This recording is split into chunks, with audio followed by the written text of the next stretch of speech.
not see evidence in archaeology or history for a historical Jesus. Yeah, well, I do. I mean, that's why I wrote the book. Well, I mean, okay, yeah. I mean, I have a whole book on it.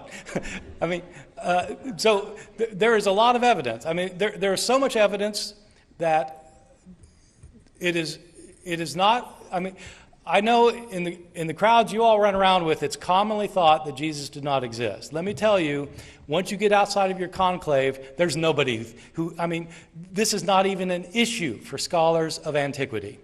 It is not an issue for scholars. There is no scholar in any college or university in the Western world who teaches classics, ancient history, New Testament, early Christianity, any related field who doubts that Jesus existed. Now, that is not evidence. That is not evidence. Just because everybody thinks so doesn't make it evidence.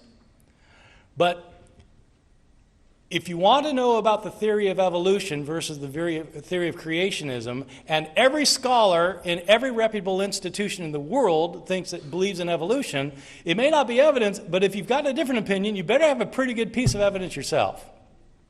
The reason for thinking Jesus existed is because he is abundantly attested in early sources. That's why. And I give the details in my book. Early and independent sources indicate that certainly that Jesus existed. One author that we know about knew Jesus' brother and knew Jesus' closest disciple, Peter.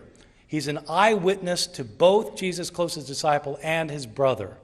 So, I mean, I'm sorry, but again, I respect your disbelief, but if you want to go where the evidence goes, I think that atheists have done themselves a disservice by jumping on the bandwagon of mythicism, because, frankly, it makes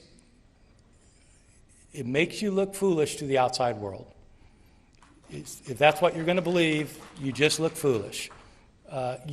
You are much better off going with historical evidence and arguing historically rather than coming up with the theory that Jesus didn't exist. Sorry.